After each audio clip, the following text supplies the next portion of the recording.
Alors, mes chers collègues, nous sommes heureux de recevoir aujourd'hui Sergueï Narychkine, président de la Douma d'État de la Fédération de Russie, accompagné d'une délégation de députés russes que je salue et dont l'importance montre eux-mêmes l'intérêt qu'ils attachent aux relations entre nos deux pays. Je salue tout particulièrement Ivan Melnikov, premier vice-président, et Alexis Pouchkov, qui est mon homologue, puisqu'il préside la commission des affaires étrangères de la Douma. Nous allons d'ailleurs nous voir tout à l'heure. Alors, monsieur le président de la Douma, vous parlez notre langue très bien. Moi, je ne parle pas le russe. Je vous prie de m'en excuser. Je le regrette beaucoup parce que j'aime beaucoup la littérature et la musique russe, d'ailleurs. Heureusement pour la musique, nous n'avons pas besoin de traduction. Vous êtes un ami de la France. Vous avez notamment coprésidé l'année franco-russe de 2010. Je n'ai pas besoin, évidemment, de rappeler la force et l'ancienneté des relations d'amitié qui existent entre nos deux pays, non plus que le respect, je crois, qui existe chez chacun de nos peuples pour les réalisations culturelles qui sont les nôtres. Alors, il reste que l'amitié, la force des relations historiques et culturelles n'exclut pas la franchise. Et c'est vous-même, Monsieur le Président, qui avez souhaité qu'une séance de questions-réponses puisse être organisée avec les députés français. Je vous en remercie. Je suis très honorée que cette séance soit organisée dans le cadre de la Commission des Affaires étrangères. Naturellement, cette séance est aussi ouverte à tous les députés de l'Assemblée nationale. Cette séance est également ouverte à la presse et diffusée sur les circuits internes de l'Assemblée et sur son site Internet. Alors, au-delà de l'amitié historique qui unit nos deux pays, nous avons de nombreux points de convergence dans le champ des relations internationales. D'une manière générale, la Russie et la France perçoivent le monde comme multipolaire et sont attachés à la diplomatie multilatérale menée dans les enceintes internationales. Si nous regardons plus précisément les dossiers, nous pouvons remercier la Russie de son intervention son aide dans notre intervention au Mali. Mais il existe aussi des points de désaccord sur lesquels nous aurons l'occasion de revenir, car c'est à cela que sert un échange comme le nôtre. Alors, avant de passer la parole au président Narychkine, je rappelle à tous que nous ne disposons que d'une heure pour cette audition, car à 10h30 débute en salle Lamartine la grande commission et que nous devrons partir à 10h15, car nous irons là-bas à pied. Je suis certaine, Monsieur le Président, que votre propos introductif sera assez ramassé pour laisser place à de nombreuses questions des députés présents, et j'invite ceux qui poseront des questions à la plus extrême concision. Pour ma part, je commencerai en interrogeant le président Narychkine sur la crise syrienne. Je comprends parfaitement l'interrogation du gouvernement russe sur les personnes et les autorités qui pourraient remplacer Bachar el-Assad. Nous aussi, nous sommes très inquiets sur la montée des groupes extrémistes en Syrie et nous ne voulons pas qu'au chaos actuel succède un autre chaos. Cependant, nous sommes également convaincus que plus la guerre civile se poursuit, plus le risque est grand qu'elle tourne à l'affrontement confessionnel et débouche justement sur l'arrivée au pouvoir des plus extrémistes, éventuellement accompagnés d'une partition du pays. Alors, essayer de faciliter cette transition en Syrie n'est pas seulement un impératif humanitaire, c'est évidemment un impératif politique. Il nous a semblé que la position du gouvernement russe, ou du moins de certains de ses membres, quant au maintien au pouvoir de Bachar el-Assad avait évolué. Dans ces conditions, serait-il possible que la communauté internationale, je pense évidemment d'abord aux membres permanents du Conseil de sécurité, trouve une façon consensuelle de faire avancer les choses? Ma deuxième question portera sur les valeurs communes que partagent les pays européens et qui constituent naturellement le fondement du Conseil de l'Europe auquel la Russie appartient. La Douma que vous présidez a examiné récemment ou devrait prochainement examiner un certain nombre de lois qui suscitent, vous le savez, beaucoup d'inquiétudes dans les pays de l'Union européenne. La loi sur les ONG qui reçoivent des financements étrangers, celle sur l'adoption par les Américains, celle sur la diffamation, celle sur Internet, sur la pénalisation des organisateurs de manifestations. sur la propagande concernant l'homosexualité, nous avons actuellement à l'Assemblée nationale un débat extrêmement vif, n'est-ce pas, sur le mariage pour tous. Alors, tout cela m'amène à vous demander de manière très franche, Monsieur le Président, quelles sont les valeurs qu'entend promouvoir la majorité parlementaire en Russie et également quel degré de priorité vous donnez dans les relations internationales à vos relations avec l'Union européenne, avec les pays qui la composent et bien sûr avec la France. Merci encore de votre présence et de celle de vos collègues. Chère Madame la Présidente, Mesdames, Messieurs, mes collègues et moi, nous vous sommes reconnaissants pour cette rencontre et pour l'opportunité de parler aux membres de la Commission des Affaires étrangères les perspectives de la coopération bilatérale et d'autres questions internationales d'actualité. C'est ici, au Palais Bourbon, où depuis 2 centenaires déjà travaillent les meilleurs représentants de la nation, que de nombreuses traditions fondamentales de la démocratie et de l'éthique parlementaire ont été affirmées. La Russie a toujours voué à l'intérêt à la législation du pays qui a proclamé la Déclaration des droits de l'homme et du citoyen et où le fameux Code civil a été élaboré. Ces exemples, qui pourraient continuer à l'infini, expliquent déjà par eux-mêmes cette attention profonde, tant au contenu que à la technique juridique de la législation et de la légifération française. Notre délégation parlementaire comprend les meilleurs hommes politiques russes qui représentent les 4 groupes parlementaires de notre Chambre basse. Madame Guégou a déjà présenté mes collègues.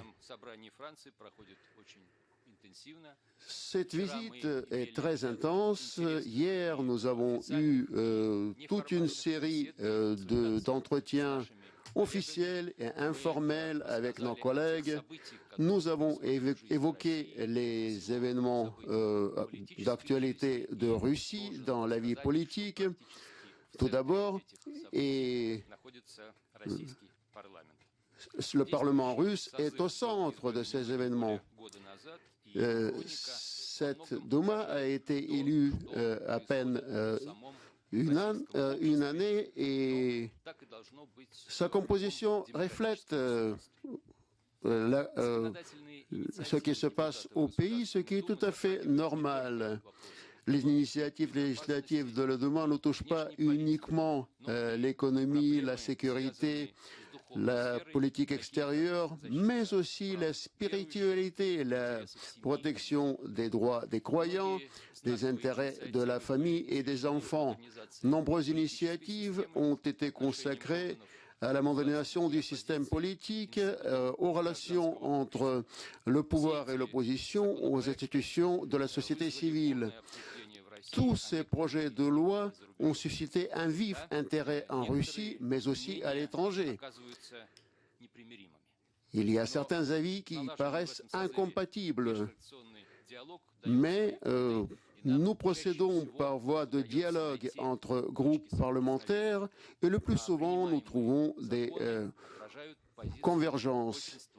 Les lois que nous adoptons reflètent la position de la majorité des citoyens russes. En tant que président de la Douma, je tiens toujours compte de l'opinion publique. Pour moi, c'est une priorité et c'est la raison pour laquelle nous avons créé cette fois-ci plusieurs conseils pour le perfectionnement de la législation, pour la culture, pour les investissements, ainsi qu'un conseil de partis qui ne font pas partie du Parlement. Vous savez que 6 mois après l'amendement de la loi sur les partis politiques, il y a eu une grande facilitation de création de partis et mouvements politiques. Il y a plus de 50 partis et mouvements politiques qui ont été mis en place et nous sommes en dialogue constant avec eux. Hier, lors des entretiens, nous avons abordé des questions complexes, pour ne pas dire philosophiques, telles que le développement du parlementarisme à l'heure actuelle. La démocratie parlementaire doit faire face à de nombreux défis. Ces défis, je dirais qu'ils ont un caractère général et il faut essayer de les surmonter tous ensemble. Il faut que le monde actuel soit stable, juste et démocratique. C'est notre objectif commun, c'est notre devoir commun. La Russie a eu vivre toute une série de cataclysmes historiques qui se sont répercutés sur l'histoire de notre pays.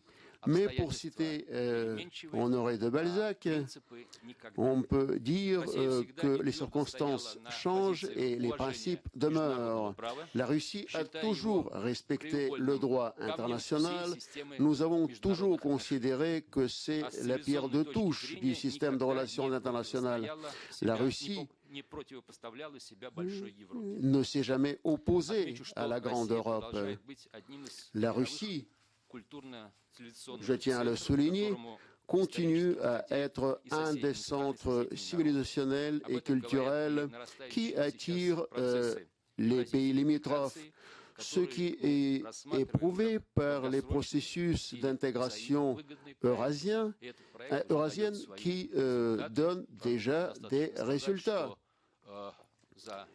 Il suffit de dire que peu après la formation de l'union douanière des trois États, la Russie, la Biélorussie et le Kazakhstan, le chiffre d'affaires entre ces trois États a bondi de 30%. Dans le même temps, la Russie mène une politique extérieure indépendante. Et de ce point de vue, nous apprécions beaucoup la voix de la France qui a toujours été indépendante et qui a toujours eu beaucoup de poids. Nous participons à un certain nombre d'enceintes telles que le G20, G8, en sachant que ce sont des plateformes qui aident à résoudre les principaux problèmes internationaux. On peut difficilement reprocher à la Russie d'être isolationniste. Je n'en veux pour preuve que l'adhésion de la Russie à l'OMS. Par ailleurs, nous faisons tout pour nous rapprocher de l'Union européenne. Nous tenons à mettre en œuvre l'idée du président Poutine d'un espace commun à l'échelle humaine entre l'Union européenne et la Russie. C'était également l'idée du président Sarkozy et le président Hollande a pris le cap du renforcement des relations avec la Russie et j'espère donc que cet objectif sera atteint grâce à nos efforts conjoints. Il y a des progrès pour le nouveau traité de base, il y a de nouvelles impulsions pour nos coopérations énergétiques et autres. Il est vrai que ce dialogue n'avance pas de la même manière dans tous les domaines. Mais nous apprécions hautement tous les efforts de votre pays pour le rapprochement de l'Union européenne et de la Russie. Pour la Russie, une des priorités dans ce dialogue est l'abrogation du régime de visa pour des voyages de courte durée. Oui, c'est une décision importante qui demande beaucoup de temps, mais le temps, justement, a été très long. Cela fait plus de 20 ans que le rideau de fer n'existe plus et néanmoins un des éléments de ce rideau de fer ce fameux régime des visas continue à être en vigueur. Et certains pays, certains de nos partenaires de l'Union européenne y tiennent beaucoup. Ils se considèrent comme démocrates, mais la liberté de déplacement, la liberté de contact, la liberté d'échange d'informations, à notre point de vue, est une condition sine qua non de tout pays démocratique, de toute société démocratique. Nous comptons donc sur le soutien de nos amis français qui, eux, font tout ce qu'ils peuvent pour simplifier l'obtention des visas et qui incitent aussi les partenaires de l'Union européenne pour faire accélérer les choses. La Russie a réussi à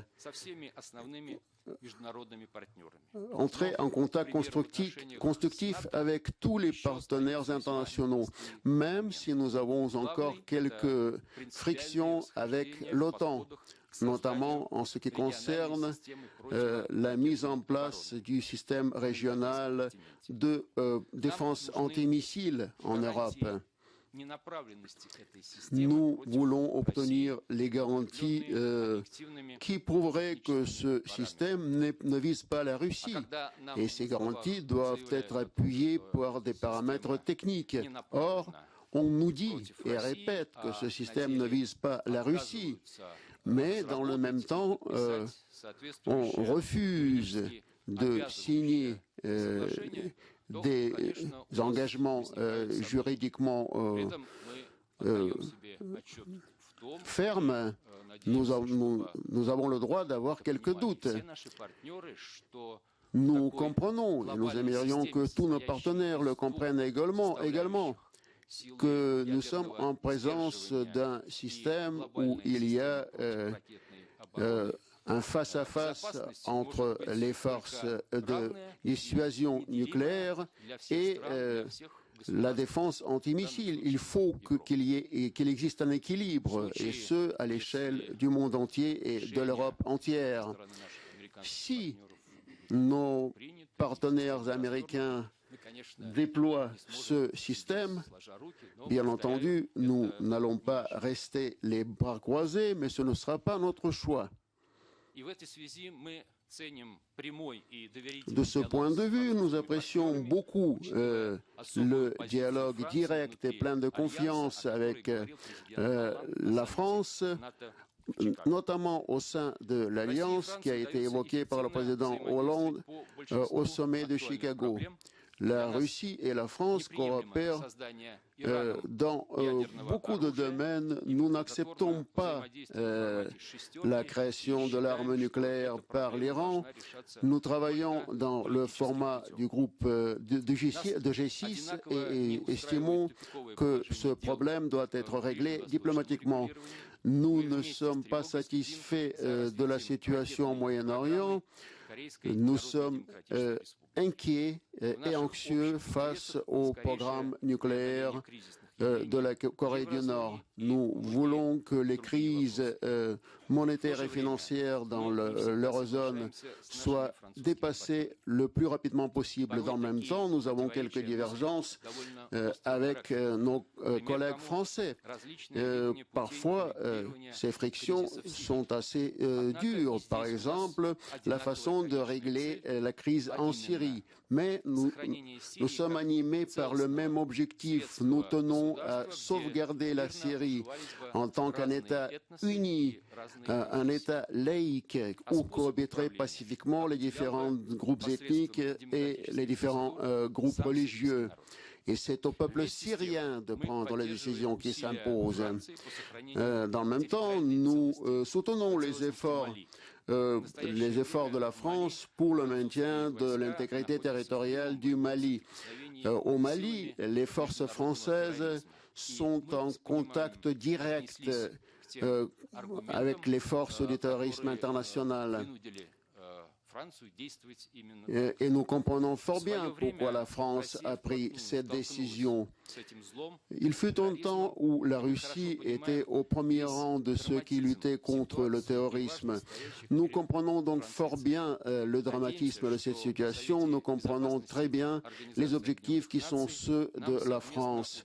Nous espérons qu'au sein des Nations Unies, nous parviendrons à une décision qui permettrait de déployer au Mali une force internationale dirigée par les Africains. En conclusion, je voudrais dire que cette situation dans le monde marque une nouvelle étape du parlementarisme. C'est le moment où il faut chercher de nouvelles formes plus intenses du dialogue interparlementaire. En décembre dernier, il y a eu à Moscou le premier forum international parlementaire à l'initiative de la Douma, où nous avons discuté du développement de la démocratie et des institutions démocratiques. J'étais ravi de voir parmi les participants à ce forum quelques députés de l'Assemblée nationale. En parlant de l'évolution du parlementarisme, nous devons nous appuyer sur le grand héritage de la France. Cette année, nous allons célébrer le 20e anniversaire de notre Constitution, de notre Parlement, et je profite de cette occasion pour vous inviter au second forum international interparlementaire, mes chers collègues français.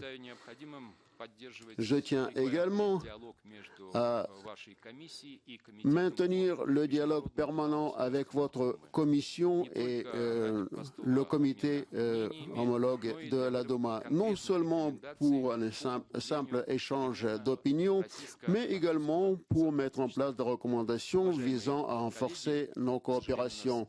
Mes chers collègues, c'est vrai que malheureusement nous n'avons pas beaucoup de temps.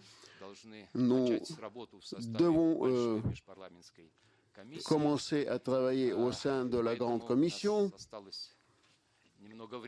Il nous reste donc que peu de temps pour les réponses et les questions. Mes collègues et moi-même allons tout faire pour y répondre. Nous aurons également quelques questions à vous poser à vous, profitant de cette occasion. J'espère que vous êtes d'accord avec moi. Nous sommes tous députés et nous sommes tous donc égaux, quelles que soient nos fonctions au sein de nos parlements respectifs.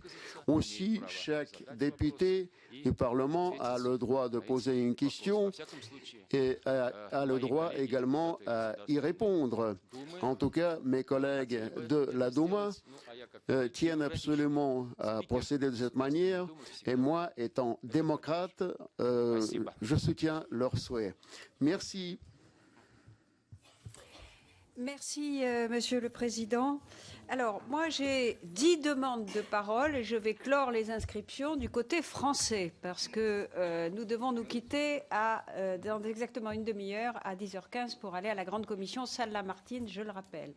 Est-ce que nous pouvons peut-être commencer par les questions que vos collègues voudraient poser? Mais voilà, alors on va dire qu'il y aurait 1 minute par question côté français, si on peut être un, et puis essayer d'alterner. Vous voulez bien? Alors, Chantal Guittet, présidente du groupe d'amitié franco-russe.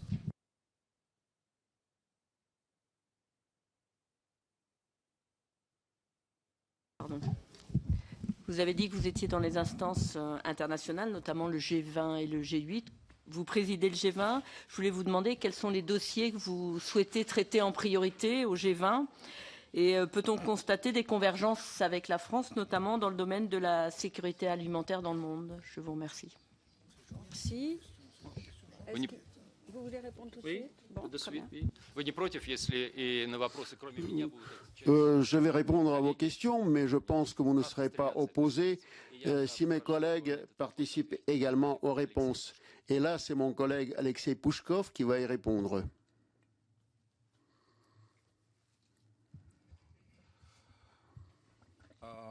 C'est bien le G20 et le G8. Parce que je parlais avec M. Naryshkin, j'ai un peu... j'ai pas entendu la question. Mais si c'est ça, et j'espère que c'est ça...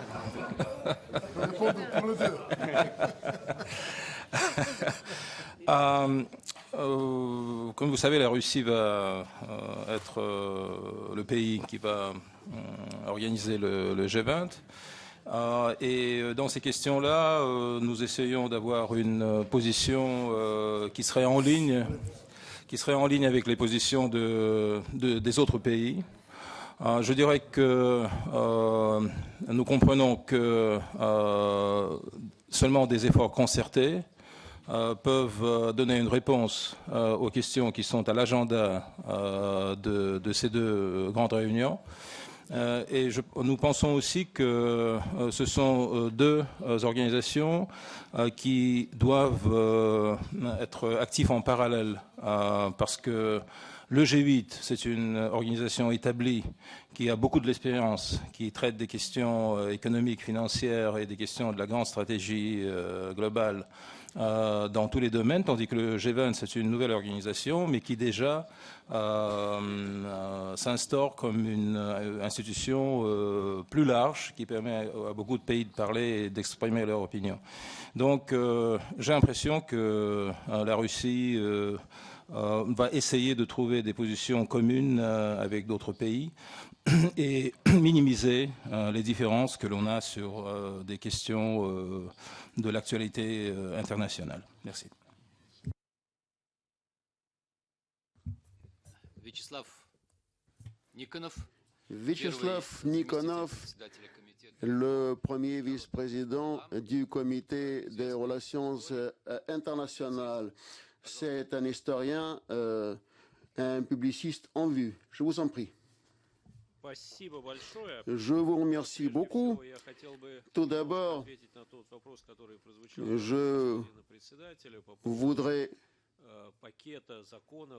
compléter un peu ce qui a été dit au sujet des lois qui sont adoptées à la Douma et qui provoquent une certaine inquiétude. Je tiens à souligner que la Douma n'adoptera jamais une seule loi qui irait à l'encontre de la participation de la Russie au Conseil de l'Europe.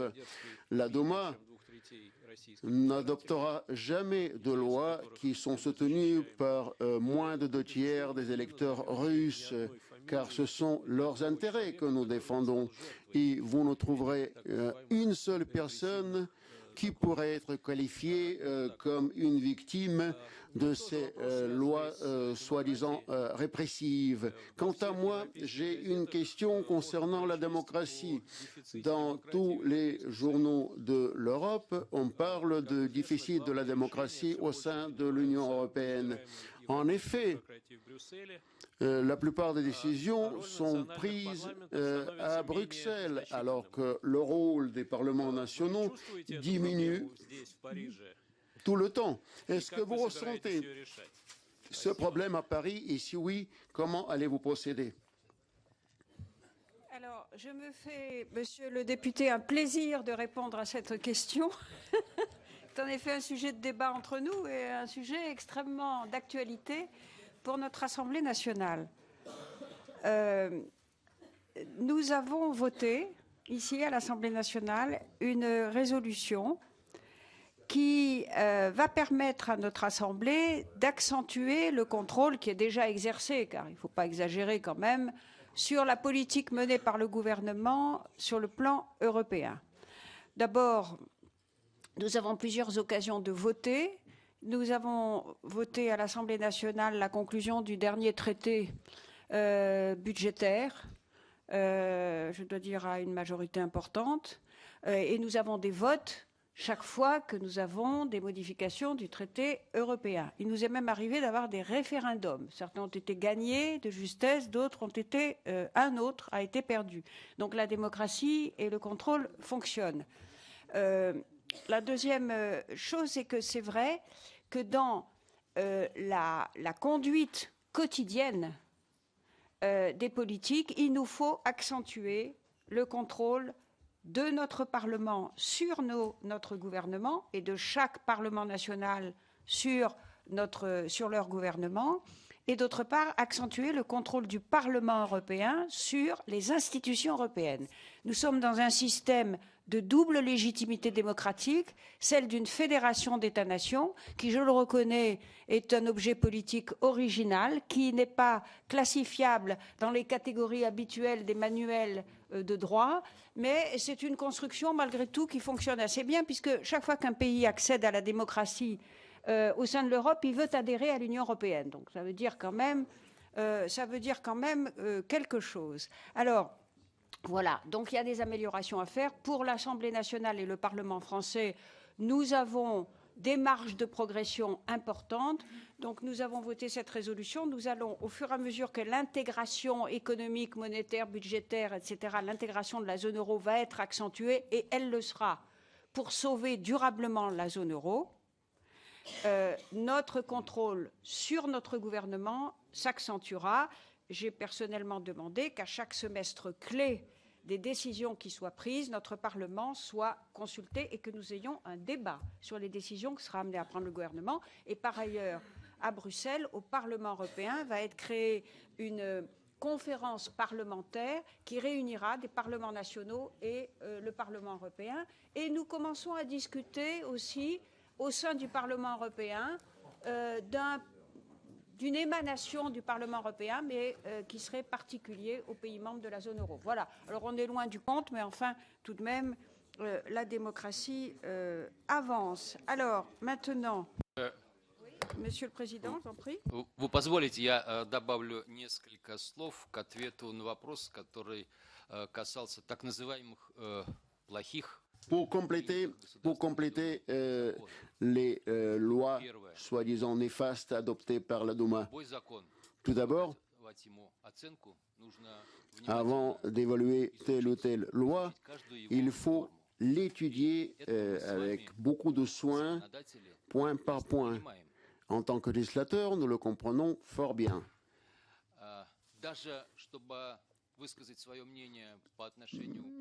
Même pour exprimer son opinion, ne serait-ce qu'au sujet d'une pièce de théâtre, il faut d'abord aller au théâtre et la voir. Quand on parle d'une loi, il faut être encore plus attentif. Il faut comparer la loi en question avec des lois analogues qui existent dans d'autres pays. Or, très souvent, nous entendons des propos comme quoi tel ou tel point de cette loi adoptée par la Douma, qui va être adoptée par la Douma, est mauvais. Mais ils n'ont jamais lu la loi elle-même, ni les points en question. Ils ont seulement entendu parler de ces points. D'autre part, comme l'a dit mon collègue, toute loi doit être soutenue et est soutenue par au moins 2/3 de la population russe.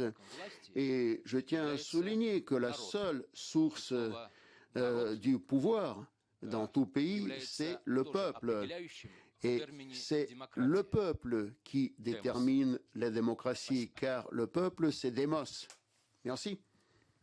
Merci, Monsieur le Président. Alors, je vais donner la parole d'abord à un représentant de chaque groupe du côté français, parce que nous n'aurons pas le temps, évidemment, que tout le monde prenne la parole. Alors, François Rochebloine pour l'UDI.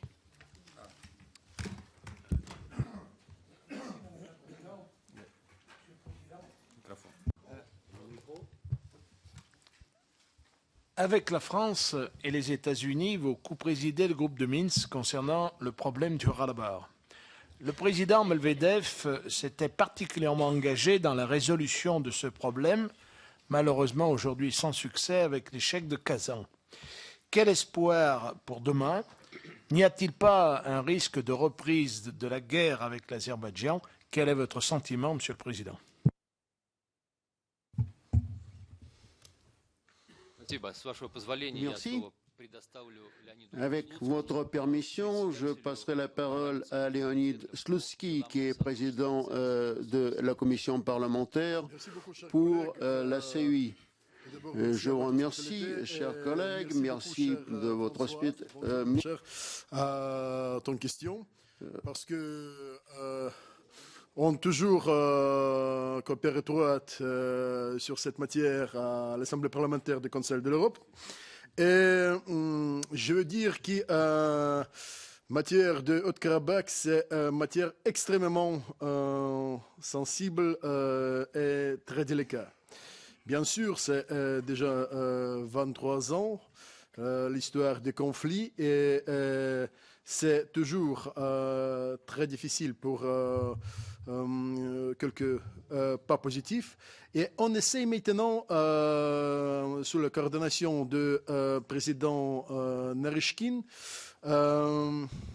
utiliser les instruments de diplomatie parlementaire sur ce problème. Premier pas ici, c'est la libération de 7 districts administratifs autour de Haut-Karabakh. On connaît très bien tout le monde, chers collègues, principe de Madrid.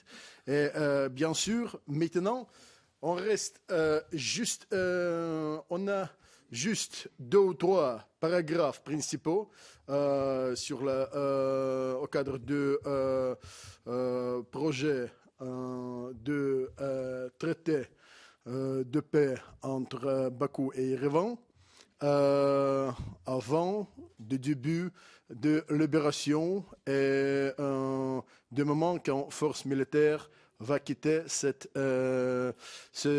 région. C'est Zangelan, Kobatli, Djabraïl, Agdam, Fizouli, Lachin et Kelbadjar. Kelbadjar, normalement, n'inclut pas un principe de Madrid, mais on essaie maintenant de faire quelques petits amendements en pratique. Le paragraphe plus principal, c'est paragraphe pour plébiscite, paragraphe pour référendum. Et bien sûr, pour pratique de référendum à situation chaude, on prend beaucoup d'expérience française pour tout ça. Et pour l'instant, on a un contact étroit et consultation, je trouve, très efficace entre nous et Milli Mejlis, Parlement d'Azerbaïdjan, pour réaliser quelques progrès cette année, 2013. Je pense qu'on a bonne chance et je pense que nous pouvons bien coopérer avec mon cher collègue François Arrach-Blouin et les autres qui s'occupent beaucoup pour cette matière, ce sujet de Haut-Karabakh. Je pense que, bien sûr, il faut être réaliste, mais sans utopie.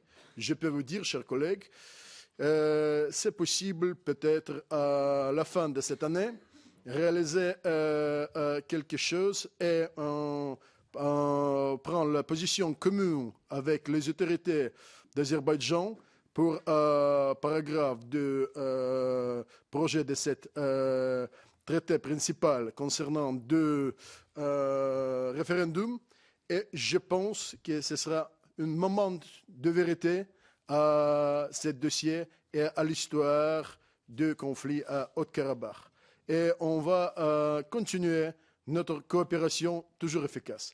Merci encore, François, pour ton question. Я добавлю еще несколько слов. Je voudrais rajouter quelques mots. Уважаемый коллега, Mon cher collègue, вы назвали площадку переговорную. vous avez cité une plateforme de discussion, Medvedev, Aliyev, Sarkisian, et vous avez dit que ces négociations étaient un échec. Je ne suis pas d'accord avec vous et Ce pour deux raisons. Tout d'abord, nous sommes réalistes et en tant que réalistes, nous n'attendions pas du tout à un succès fulgurant de ces discussions. C'est vrai que ce conflit est allé trop loin. Les racines sont trop profondes et il n'est pas possible de le résoudre très rapidement ni très facilement. Deuxièmement, les résultats de ces discussions sont là, car il y a un certain nombre de positions qui ont été discutées en commun, qui ont été adoptées. Il y a donc des résultats et des résultats que je qualifierais de pacifiques. Cher François, chers collègues, c'est la guerre qui est maintenant terminée. On a quelques petits conflits pendant l'année, depuis 2005, mais grand conflit est terminé. Elle a garanti ce groupe de Minsk et continuation de travail entre les ambassadeurs spéciaux et entre le président. Je pense que ça, c'est bien sûr un travail très efficace. François, et ça, c'est un amendement du président Naryshkin très important. Bien sûr, on n'a pas maintenant quelques grands résultats, mais on a la garantie contre grand conflit qui était au début de l'année 90. Voilà, merci. De notre côté, si vous n'avez rien à contre, Madame Ivan Melnikov pose la question. Merci beaucoup. Mes chers collègues, avant de poser ma question, je voudrais très brièvement partager avec vous quelques observations. Hier, comme aujourd'hui, la question syrienne a été posée. C'est une question qui nous préoccupe tous. Il se trouve que, chargé par le président Naryshkin, je suis allé en septembre dernier à Strasbourg pour assister à la conférence des présidents de Parlement. La question était la crise de la démocratie parlementaire et le printemps arabe. Compte tenu de la situation en Syrie, j'ai pris la parole concernant le premier point, comme beaucoup de mes collègues, et pour le deuxième point, on a dit que ceux qui n'avaient pas pris la parole pour le premier point auront la priorité. Mais pour le deuxième point, il n'y avait pas de volontaire. Personne n'a voulu prendre la parole concernant la situation en Syrie. Concernant la situation dans le monde arabe, j'ai été extrêmement étonné. J'ai pris la parole et mon intervention a été écoutée avec beaucoup d'attention. Et ce que je disais, c'est qu'il faut avant tout penser à l'objectif final. Or, il me semble que les objectifs finaux en Syrie, il y en a deux. Arrêter la saignée et assurer les changements. Mes chers collègues, je lance un appel. Soyez objectifs. Regardez ce qui se passe là-bas. Le 6 janvier, au théâtre de l'Opéra de Damas, le président Assad a bien proposé une feuille de route pour régler ce conflit. Je comprends bien que la question de confiance quant aux initiateurs de tel ou tel projet a beaucoup d'importance, mais on ne peut pas non plus être subjectif à ce point. J'ai une question quelque peu différente. La Russie, comme le monde entier, célèbre le 60e anniversaire de la grande bataille de Stalingrad.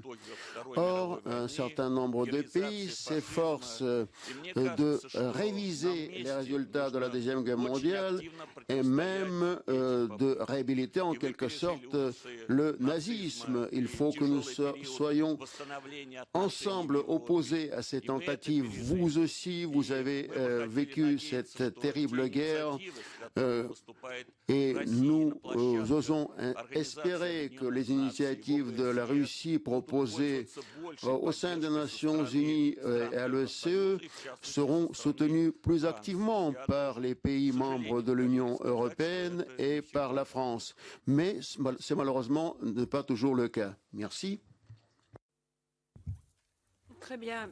Évidemment, nous avons bien noté votre préoccupation sur le deuxième point. Il ne peut pas s'agir de réviser l'histoire et de tomber dans le révisionnisme. Mais je vais peut-être proposer à Jean Glavany de répondre sur la Syrie, puisque nous avons hier auditionné M. Lakhdar Brahimi à la Commission des Affaires étrangères et qui nous a fait le point de ses efforts de médiation. Merci Madame la Présidente. Répondre est une tâche difficile, ardue, mais ce que je voudrais dire à nos amis, c'est que si nous portons le même constat sur la situation épouvantablement difficile et tragique de ce pays et de cette guerre civile qui a déjà fait sans doute plus de 60, sans doute 70 000 morts, si nous faisons ce même constat que la communauté internationale, dont nous faisons partie les uns et les autres, ne peut pas laisser se dérouler ce conflit sans réagir, si nous recherchons l'arbitrage de la communauté internationale, c'est bien de ça, faire la paix par l'arbitrage et le compromis, alors nous sommes nombreux en France à ne pas bien comprendre pourquoi systématiquement la Russie fait usage de son droit de veto, comme si la principale de ses préoccupations était de protéger le régime d'Assad en Syrie. Si on veut rentrer dans un processus de négociation, il ne faut pas user du droit de veto, il faut rentrer dans la discussion. C'est ça que nous ne comprenons pas. Le droit de veto à usage répétitif empêche la communauté internationale de rentrer dans un processus de négociation et de trouver un arbitrage par le compromis. Cette question du veto, pour nous, est une question centrale. Et si j'ose dire, puisque je profite que j'ai la question, comme ça je n'aurai pas la parole, comme ça je n'aurai pas à poser la question. J'ai entendu, Monsieur le Président, que vous disiez nous sommes pour la défense d'une Syrie laïque. Très bien. Et si vous êtes pour la défense d'un État laïque, nous sommes très nombreux à ne pas comprendre non plus comment, ça c'est un autre sujet, mais pardonnez-moi, je passe du coq à l'âne, comment, au nom du droit de blasphème, des jeunes femmes peuvent être emprisonnées pour avoir chanté dans une église. Bon, on avait dit que ce serait franc, ça l'est, des deux côtés, je crois. Monsieur le Président, il y a une réponse à cette question. Est-ce que du côté... Je vous en prie. Messieurs, dames, sur la Syrie, je pense que quand vous dites que la Russie doit rentrer dans la discussion, mais la Russie est dans la discussion. Je dirais que la Russie est impliquée dans la discussion beaucoup plus que plusieurs pays occidentaux. On joue un rôle assez actif dans ce domaine et vous savez peut-être qu'il y a quelques jours, M. Lavrov a rencontré un des représentants modérés de l'opposition syrienne, M. Khatib, à Munich, puisque M. Khatib a admis la possibilité de négociation avec les représentants du gouvernement. Mais pour nous, rentrer dans la discussion ne va pas dire renverser le gouvernement présent en Syrie. Et c'est ça le problème, parce que les vétos, pourquoi est-ce qu'on les a utilisés? Parce qu'on n'a pas utilisé un veto du temps de l'histoire libyenne. Et il s'est avéré que le soutien de la Russie a résulté dans le renversement d'un gouvernement. Maintenant, on lit dans les journaux que M. Kadhafi contrôlait très bien la stabilité en Afrique du Nord. Et que la question malienne est apparue parce que les Touaregs armés par les armes qu'ils ont reçues en Libye ont commencé à renverser le gouvernement au Mali.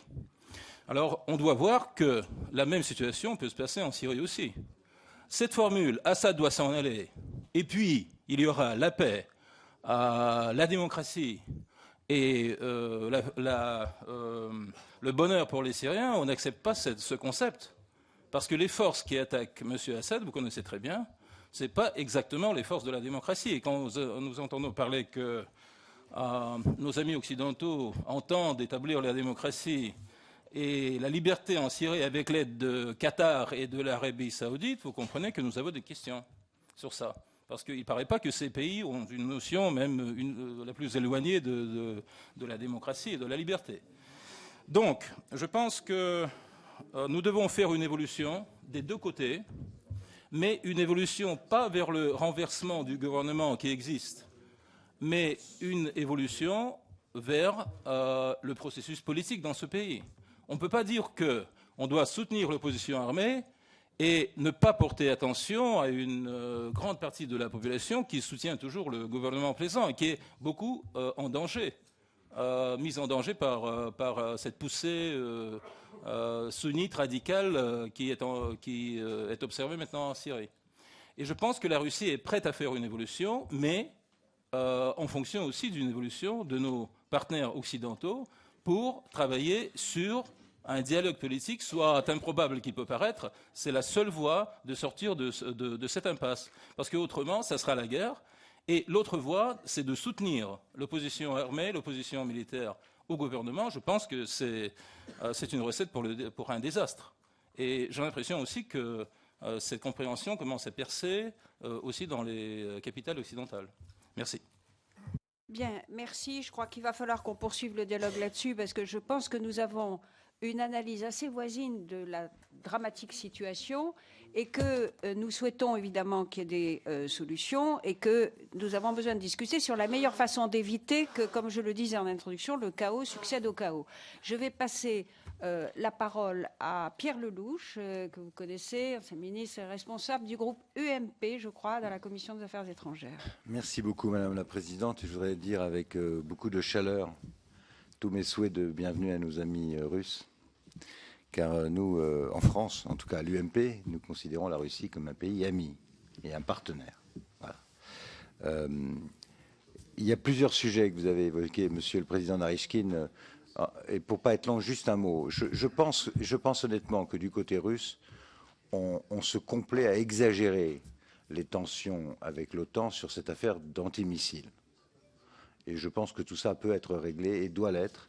Et doit l'être par la voie du désarmement, parce que je pense qu'il y a beaucoup trop de têtes nucléaires entre les États-Unis et la Russie. Je crois qu'il faut essayer de réduire ces arsenaux. Des propositions sont en train d'être étudiées en ce moment dans le groupe qu'animent le sénateur Nunn et Sergueï Lavrov, dont personnellement je fais partie. J'espère que nous allons assister à une baisse forte des têtes nucléaires et ça aidera à dédramatiser cette affaire d'antimissiles qui n'est pas dirigée contre la Russie, bien sûr, mais qui est dirigée contre des proliférateurs sur la façade sud du continent eurasiatique qui nous menacent aussi bien vous que nous, d'ailleurs.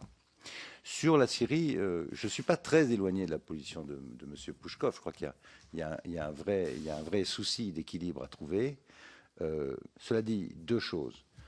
El-Assad est quand même soutenu par un pays qui n'est pas franchement recommandable, qui est l'Iran, avec des armes et avec des combattants en ce moment même. Deuxièmement, il y a 60 000 morts déjà enregistrés et une situation très difficile pour des centaines de milliers de Syriens. Et donc, à tout le moins, même s'il faut se donner le temps d'une transition qui soit la moins mauvaise possible, il faut faire quelque chose sur le plan humanitaire. Et je pense que le Conseil de sécurité ne saurait se bloquer sur cette affaire. Donc moi, j'invite vraiment nos amis russes à revoir cette affaire aussi sous l'angle humanitaire, parce qu'on ne peut pas rester les bras croisés devant une guerre civile épouvantable, même si c'est vrai que la transition politique est très compliquée. Avec vous, j'ai vu Boaz Al-Khatim proposer d'ouvrir une négociation directe avec le gouvernement en place, ce qui est nouveau. Donc il faut laisser progresser, j'espère, cette négociation, mais en même temps, essayer de soulager la population. Enfin, il y a un point que vous n'avez pas évoqué, M. Narychkine, tout à l'heure, j'étais un peu surpris. Vous avez parlé de prolifération nord-coréenne, qui est un vrai sujet. En revanche, vous n'avez pas parlé de la prolifération iranienne, qui, elle, déclencherait immédiatement la nucléarisation totale du Proche-Orient. Ni la Russie, ni l'Europe, ni la France ne peuvent vivre avec la perspective d'une course aux armements nucléaires à portée de nos villes.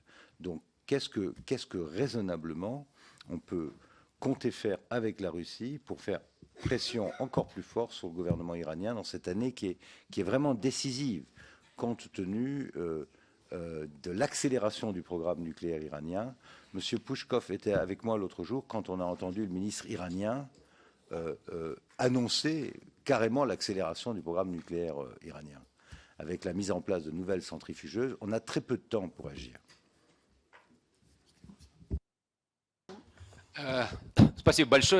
Merci beaucoup. Avant de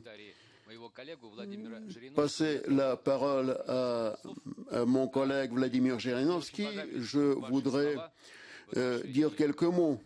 j'ai été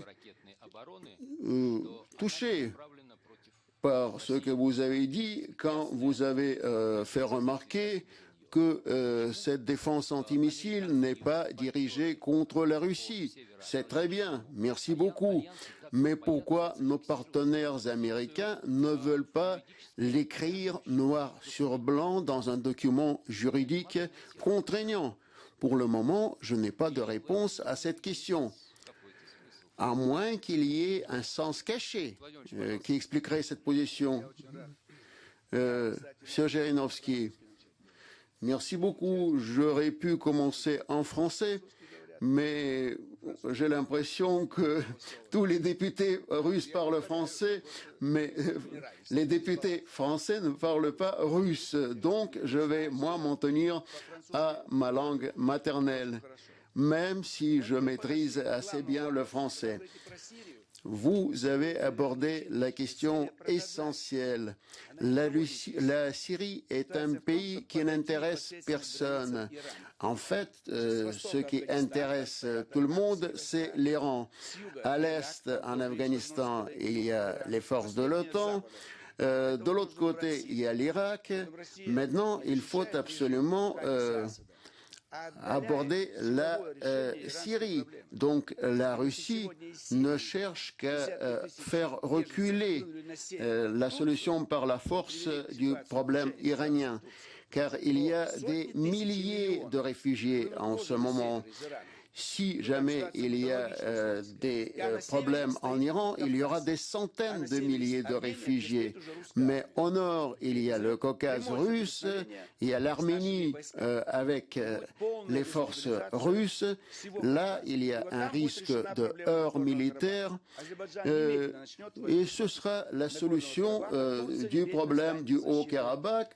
L'Azerbaïdjan lancerait tout de suite une nouvelle guerre. La Turquie soutiendrait bien entendu l'Azerbaïdjan et nous devrons faire face à la fois à toutes ces puissances.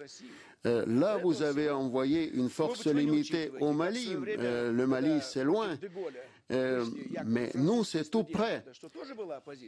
En 68, il y a eu le mouvement étudiant contre De Gaulle et c'était un mouvement inspiré par l'extérieur et le président De Gaulle a dû partir sous la poussée de ceux qui étaient opposés à sa politique. Vous dites que vous soutenez l'opposition et les minorités, mais pourquoi ne soutenez-vous les chiites? Aujourd'hui, nous sommes en présence d'une guerre de religion.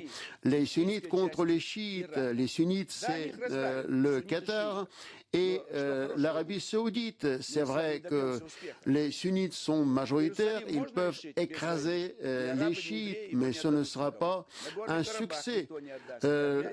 Jérusalem, c'est un problème insoluble entre les Juifs et les Arabes. La Transnistrie ne fera jamais partie de la Moldavie.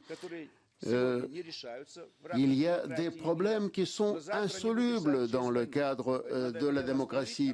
Mais demain, ces problèmes risquent de provoquer une guerre. Si nous sommes tous pour la protection des minorités, il faut défendre la langue russe dans les pays baltes et en Ukraine. Vous soutenez les Kosovars, mais vous ne soutenez pas la minorité serbe au Kosovo, même si vous reconnaissez que les dirigeants actuels du Kosovo sont des anciens criminels. Et ça a été dit et confirmé par l'ancienne procureure pour l'ancienne Yougoslavie. Je pense que nous trouverons des points de contact. Merci.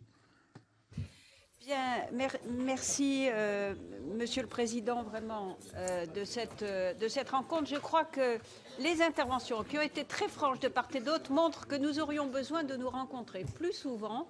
je pense, pour mieux nous comprendre et essayer de rapprocher nos points de vue, car nous sommes, vous le savez, très attachés à ce que la France et la Russie puissent agir ensemble.